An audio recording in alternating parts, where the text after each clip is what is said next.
Steering നേരെ പിടിക്കും. ഇതൊന്ന് നേരെ പിടിക്കാൻ ആർക്കും വല്ലതും കൊടുക്കണം. റൈറ്റ്.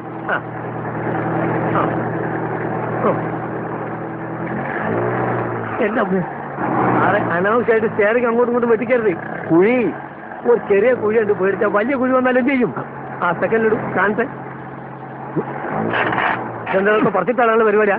ഇതേ ഞാൻ പറഞ്ഞിട്ടുണ്ട് ഗിയർ മാറുമ്പോൾ ക്ലച്ച് അമർത്തണമെന്ന്. അപ്പൊ ആക്സിലേറ്ററോ? അത് പിന്നല്ലേ. ഓ, ഈ നടുവിലുള്ളതാണോ ക്ലച്ച്? എത്ര പ്രാവശ്യം ഞാൻ വേണ്ടി താഴോട്ട് നോക്കരുതെന്ന്. പിന്നെ ക്ലച്ച് ഏതാണെന്ന് അറിയണ്ടേ? ക്ലച്ച് നിങ്ങളെ കാലിൽ ലെഫ്റ്റാണ് ഞാൻ പറഞ്ഞില്ലേ. ഓ അത് ശരി. അപ്പൊ ക്ലച്ച് ഇടുമ്പോ ഗിയർ അമർത്തണം അല്ലേ?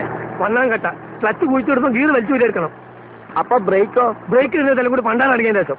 ഇത്ര ബുദ്ധിയില്ലാത്തൊരു മനുഷ്യനെ എങ്ങനെ പഠിപ്പിച്ചെടുക്കാനാ? അധികം ചൂടാവൊന്നും വേണ്ട.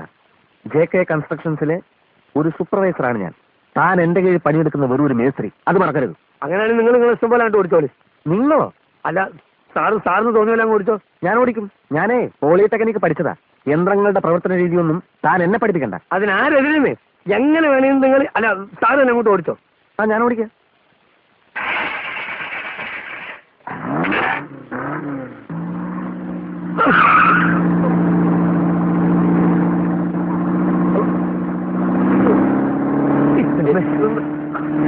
എന്താ മനുഷ്യനെ കൊല്ലാൻ കൊണ്ടുപോവാ? ബ്രേക്ക് ഔട്ട് ചെയ്ത്. ബ്രേക്കിന്റെ ഞാൻ ഔട്ടിക്കോളാം. എവിടത്തേക്കാണ് നിങ്ങൾ കൊണ്ടുപോകുന്നത്?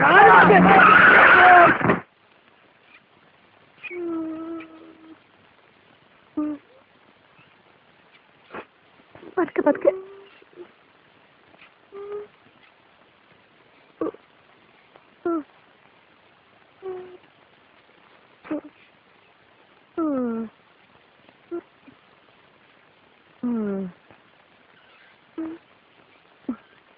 നിങ്ങളുടെ വിടാതാ. സന്തോഷം.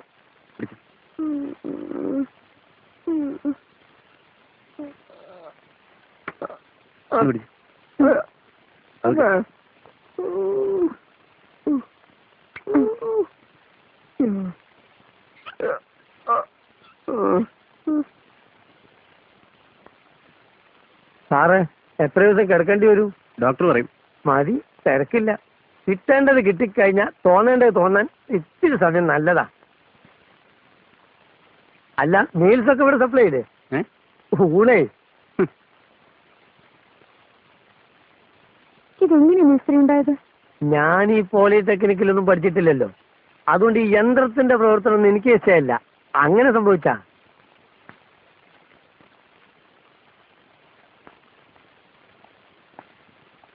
ഓ, കർത്താവ് കാത്തു. ക്ലാസ് എടുത്തുകൊണ്ടിരിക്കുമ്പോഴാണ് ഞാൻ വിവരം അറിഞ്ഞത്. ഉടനെ കാറടിച്ച സ്ഥലത്ത് ഇങ്ങോട്ട് പോകുകയും ചെയ്തപ്പോ കുഴപ്പമില്ല എന്നറിഞ്ഞു. ആ ഇടിച്ച കാറ് കണ്ടാൽ അതിനകത്ത് ഇരിപ്പുണ്ടായിരുന്നവരെല്ലാം ചത്തണ്ടെന്നേ വിചാരിക്കുള്ളൂ. അങ്ങനെ ചത്തിട്ടുണ്ടെങ്കിൽ നമ്മുടെ കോളനിക്കാർക്ക് അനുശോചനം രേഖപ്പെടുത്താൻ വേണ്ടി കറുത്ത തുണി മേടിക്കാൻ പോയിരിക്കുക സുലോചന. അതിപ്പോ വേസ്റ്റായി. ഇടിച്ചതേ ഒരു അഡ്വക്കേറ്റിന്റെ വീടായിരുന്നു. അയാള് ലോ പോയിന്റ് പറയാ. അയാളെ മനഃപൂർവ്വം കൊല്ലാൻ വേണ്ടി മതിൽ ഇടിച്ചു പൊളിച്ച് കാർ അകത്ത് കയറ്റിയതാണെന്ന്. കോടതി പോവാതിരിക്കാൻ 5000 രൂപ ചോദിച്ചു. മതിലിന് 4000 വേറെ രൂപ ഞാൻ അഡ്ജസ്റ്റ് ചെയ്ത് കൊടുത്തു. ഈ 9000? അതെ, കൂടുതൽ കുഴപ്പങ്ങളില്ലാതെ കേസ് കൊടുക്കുന്നതല്ലേ നല്ലത്. കൊല്ലാൻ ശ്രമിച്ചതാണെന്നൊക്കെ പറഞ്ഞാൽ ചിലപ്പോ അലി എണ്ണണ്ട വരും. കേട്ടോ സാറേ, ആ കാറിന്റെ കിടപ്പൊന്ന് കാണേണ്ടതാ. അതെ, തോട്ട വിഴുങ്ങിയ പന്നിയുടെ തല പോലെ ആയിപ്പോയി. ഏതായാലും കാറ് ഞാൻ ലോറി കയറ്റി വർക്ക്ഷോപ്പിൽ എത്തിച്ചിട്ടുണ്ട്. ഒരു 10-10000 രൂപ ചെലവാക്കിയ വണ്ടി നേരെ ആക്കാന്നാണ് മെക്കാനിക്ക് പറയണേ. ആ കാറ് കണ്ടപ്പോഴേ ഞാൻ പറഞ്ഞില്ലേ തല്ലിപ്പുളിയാണെന്ന്. ഇനിയിപ്പോ വെറുതെ നന്നാക്കി കിട്ടിയാലും ആ അവലക്ഷണം കെട്ട കാറ് നമുക്ക് വേണ്ട. ഈ ബ്ലഡി ഫൂളുമായിട്ടുള്ള കൂട്ടുകെട്ടും നിങ്ങൾക്ക് അത്ര നല്ലതല്ല. ദേ, ഞാൻ 2 ആളോടും കൂടിയിട്ടാ പറയുന്നത്. അപ്പോ ഞങ്ങൾ കോളനി പോയി വിവരം പറയാം. എല്ലാരും കൂടെ ഓടിച്ചടിച്ച് അവിടെ നിന്ന് ഇങ്ങോട്ട് വരേണ്ട കാര്യമില്ലല്ലോ. അതൊരു ശല്യമായി തീരും. സാറേ, തെറ്റ് എന്റെ അടുത്താണ്. എന്നോട് ക്ഷമിക്കണം. എന്താണ് യഥാർത്ഥത്തിൽ ഉണ്ടായതെന്ന് ഞാൻ പറഞ്ഞുതരാം. സ്വകാര്യാണ്, വരൂ. അവിടെ നിൽക്ക്, ഞാൻ പിന്നെ പറയാം. അവിടെ നിൽക്ക്, നടന്നോളൂ. ആ, എന്താ ഉണ്ടായത്? ഒരുത്തന് അപകടം പറ്റി ആശുപത്രി കേൾക്കുമ്പോഴല്ല ചെറ്റവർത്താനം പറയല്. മനസ്സിലായോ? ഓ, ഇനി ഇത് ആവർത്തിക്കരുത്. ആരും കണ്ടിട്ടില്ല. ദയവ് ചെയ്ത് ഇക്കാര്യം പുറത്ത് ആരോടും പറയരുത്. എനിക്കത് ക്ഷീണ. കമാ